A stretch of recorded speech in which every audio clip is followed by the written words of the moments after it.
Michele, sou aluna do terceiro período de Pedagogia da Universidade Estadual do Maranhão e eu estou cursando, pelo Programa de Mobilidade Acadêmico da ABRUEM, a disciplina Organização do Trabalho Pedagógico.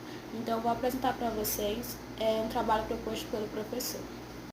Vamos lá. O tema que eu escolhi foi os aspectos conceituais da formação continuada de professores no Brasil. O meu supervisor é o professor Boaz Tavares Lima. Primeiramente, falarei o que é a formação continuada para professores. Bom, é a formação que decorre do curso que profissionalizou o docente. Ou seja, estamos falando tanto de cursos de pós-graduação, mestrado, doutorado, quanto de eventos, grupos de estudos, palestras e outras iniciativas que possam desenvolver seus potenciais. Essa formação é uma forma de garantir mais qualidade no ensino e melhores qualidades de trabalho para os professores. É um meio de mostrar para a comunidade escolar que a instituição se preocupa com o futuro dos alunos e valoriza os profissionais. Tá, mas como funciona essa formação no Brasil?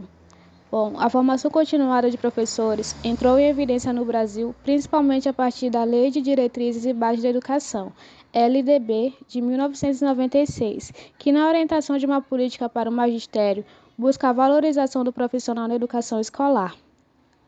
Há uma série de disposições na LDB sobre os profissionais da educação, incluindo a orientação no que se refere ao campo específico de formação continuada, que deveria atender aos profissionais da educação dos diversos níveis, incluindo também os de nível superior.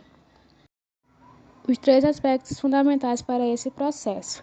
Para Kandal, 1997, esses são os aspectos fundamentais para o processo de formação continuada de professores. A escola, como locus privilegiado de formação, a valorização do saber docente e o ciclo da vida dos professores. Isso significa dizer que a formação continuada precisa, primeiro, partir das necessidades reais do cotidiano escolar do professor. Depois, valorizar o saber docente, ou seja, o saber curricular e disciplinar, mais o saber da experiência. Por fim, valorizar e resgatar o saber docente construído na prática pedagógica, com a junção da teoria e da prática.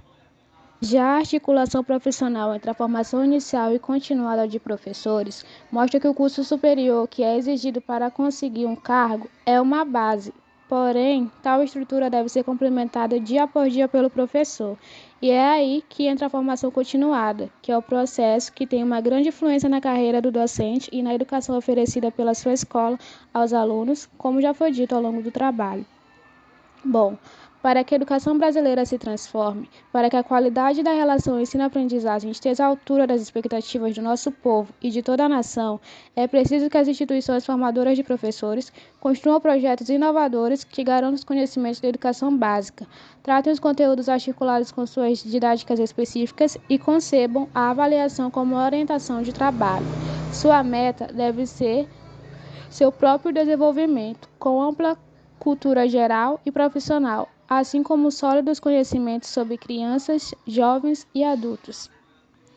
Considerações finais. Para um programa de formação continuada ser capaz de qualificar professores, é necessário que se elaborem programas que partam das necessidades do dia a dia do profissional da educação e se proponham temas e métodos de operacionalização que busquem auxiliar o docente a refletir e a enfrentar as adversidades vivenciadas na prática. Em síntese, a relação entre os saberes teóricos e os saberes práticos necessários para uma boa performance e uma boa qualificação é fundamental. Eu finalizo a minha apresentação com a frase de Paulo Freire. Ninguém começa a ser professor numa certa terça-feira às 4 horas da tarde. Ninguém nasce professor ou marcado para ser professor. A gente se forma como educador permanentemente na prática e na reflexão sobre a prática.